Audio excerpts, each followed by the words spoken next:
It is Police Academy night tonight, and I believe tonight's topic is drugs or drug abuse. Remember, drugs are bad. Okay. We discussed protocols and procedures for both their informants and undercover officers. I listen to a lot of true crime stories and podcasts. Let me know in the comment section if you do as well. If you like it as much as I do, you might find this next part pretty captivating. It's a recording from an undercover meetup. It was about a 30-minute recording. I've condensed it as much as I can where it still makes sense. Take a listen. What do you want? What do you want? What do you want? Well, I was Dawn. Who's Dawn? Who's Dawn? Neil who? That's my husband. He's supposed to be getting pictures of me with a man. And he thinks I have a boyfriend with her. I don't. I don't have no boyfriend. I'm not being nobody. If you want it to look like an accident, whatever, you just want to fuck her in missing, I mean, what?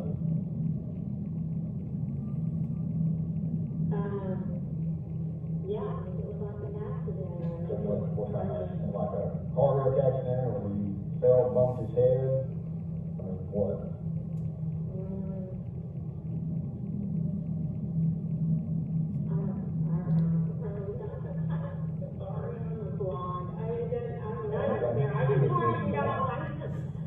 Okay, when you say gone, I mean, I gotta interpret that as being missing, or what? Listen to what she says. If he's missing, yeah, that's great. I mean, it doesn't matter to me. You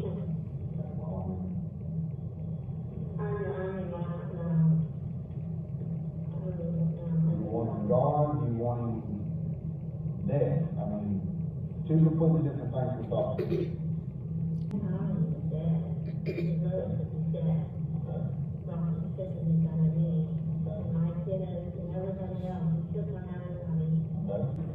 So, you had anything, like a pawn, something? What is that?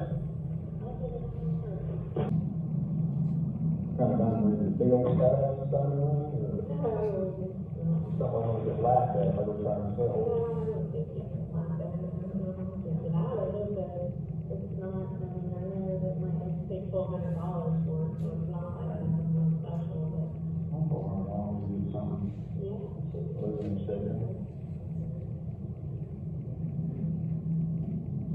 By this time, she'd given me the ring, and I was looking at it as if I knew what a princess cut diamond was. I had no idea. What's that? How much was she trying to pay for it? She said the ring was worth $1,200, and then she was going to do the monthly installment payments for the rest. I'm gonna need probably at least another 25. Okay. And what is it?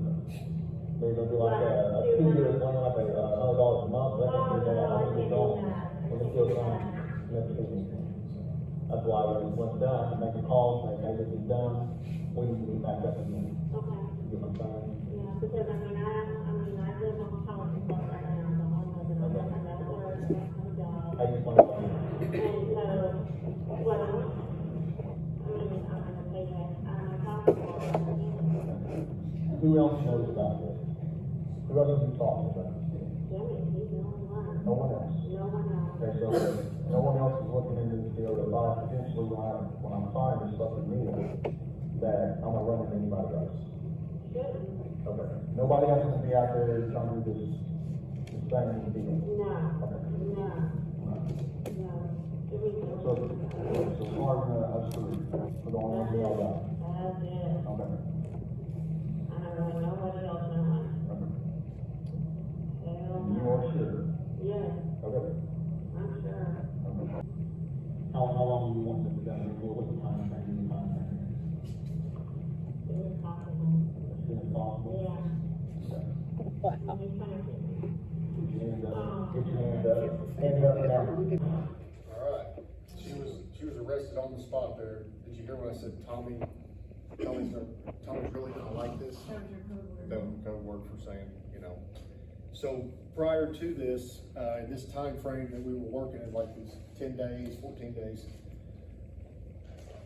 we had credible evidence that she had talked to at least 2 other people to have this guy killed. One was allegedly supposed to be like a vice president of a motorcycle crew somewhere, and then somebody else was somebody that was a veteran of the military, and this was according to our informant. The informant provided screenshots of text messages between the suspect there and one of those parties. I can't remember which one it was, but it was credible that she was actively looking for somebody else to do it.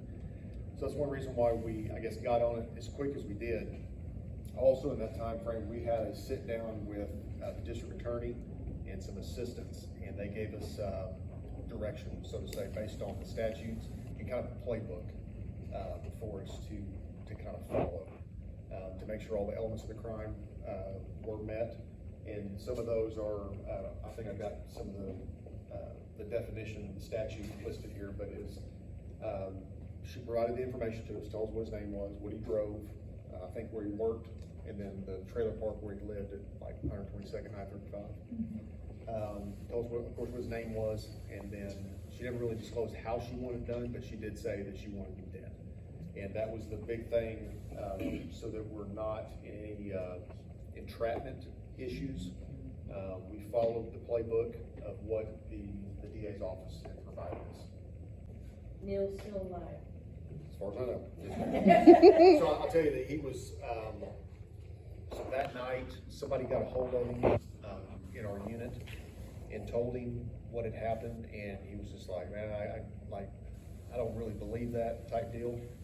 But the gentleman came down to, I think it was the next day, or maybe 2 days after, he came down to the DA's office and requested the affidavit and read it himself, and he said, okay, I believe it now.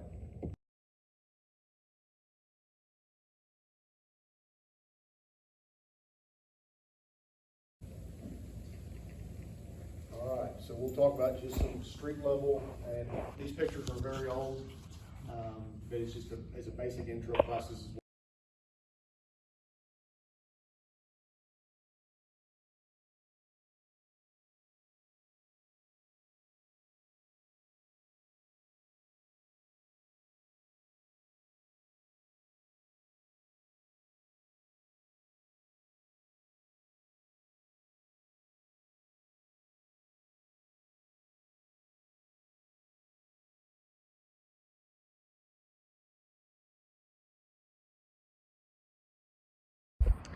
Good evening. I am home from class, and the topic that was discussed tonight was drugs and also undercover work. I will not be discussing or talking about what a lot of things they discussed. Some of the officers are still working undercover, and so I will not be putting some of that stuff out into the universe. Until next time, bye for now.